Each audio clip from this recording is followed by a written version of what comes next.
Naša generacija je imala 1 do 2, možda najviše 3 izvora dopamina.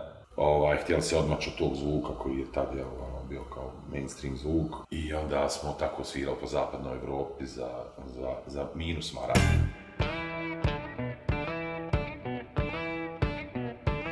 Kako ste vi formirali taj band prvo na samom početku? Da li je to bilo neko prvo grupa prijatelja ili ste držali neke audicije u nekom prostoru i gledali ko bi moglo da bio? Ma ne, to je nastalo organski, pošto smo svi iz istog naselja tu na Ciganama i to je bilo tad organski jer naša generacija je imala 1 do 2, možda najviše 3 izvora dopamina. Za razliku, recimo, od vaše generacije, sada ako imate 400 stvari kojima ćete se bavite i da izaziva dopamin, to je bio muzika, film i eventualno teatr. Samo u našem kvartu je bilo duka bendova, tako da to je nekako nastajalo organski među nama prijateljima i nije bilo kakva crna audicija. Kad ste već formirali taj band? Vas su opljačkali bili u studiju, ja mislim. 2 puta. 2 puta. Imali ste pauzu jako dugu, 10 godina. Imali smo diskografsku pauzu od 10 godina, ali to nije bila, nije toliko trajala naša pauza. 2012. smo izdali album i onda sada 2022. i taj 2022. Je kasnije zbog COVID. Znači, tako da smo mi u suštini imali nekih 5 godina pauze u radu. I koliko je to već promijenilo bilo, vaš način? Za 180 stepeni. Za 180 stepeni jer smo u tom prethodnom periodu shvatili gdje uslovno rečeno smo griješili jer ta prva 2 albuma su bila kompletna na engleskom, jako je bilo teško, a naše želje su bile kao da prebacimo granicu. I onda smo tako svirali po zapadnoj Evropi za minus maraka, ne za 0 maraka, nego za minus maraka. I onda, mislim, generalno sa zrelošću je dolazilo i promjena u želji kako to treba da izgleda i zvuči.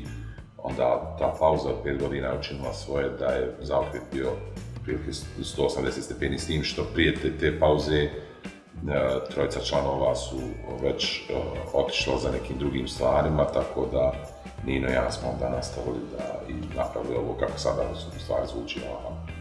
Kažem ti, 10 godina smo učili na greškama i možda smo mogli to bolje negdje iskoristiti, možda bi ostali tada da smo bili malo pametniji, ali nismo i nije mi žao zato što je tu toliko iskustva stečeno da uopšte ne želim s tim što takve neke okolnosti su druge članove natjerali da moraju malo promijeniti put. Kako ste vi krenuli svirati i pjevati? Kad je to bilo otprilike kojih godina?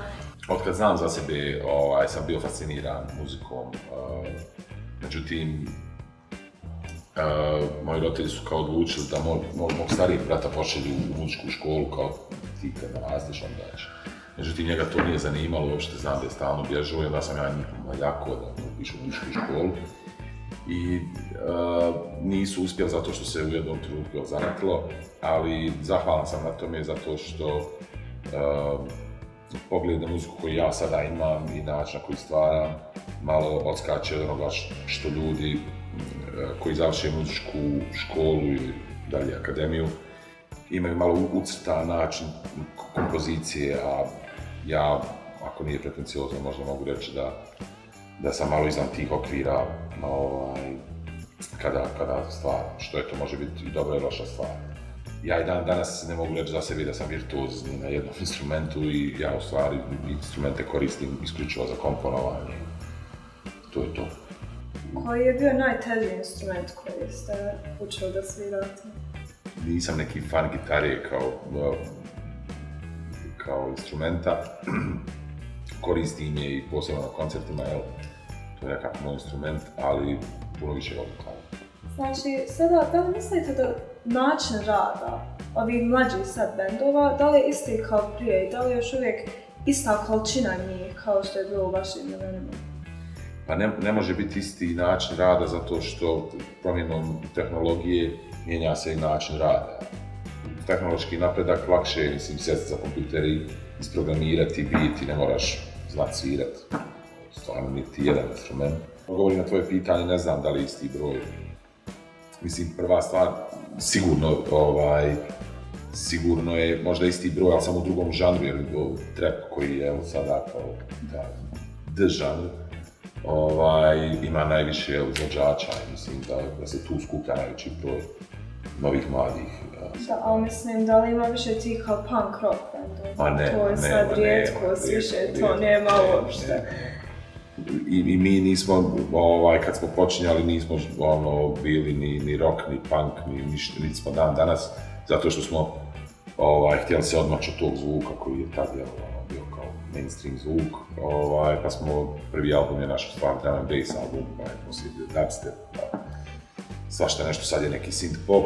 Mislim, u tim vremenima uvijek se svi fokusirali na to isto, pa to je bila neka velika promjena za svi, ako ste vi to baš krenuli neku drugu. Mislim da smo prvi drum and bass album objavili, možda čak u regiji.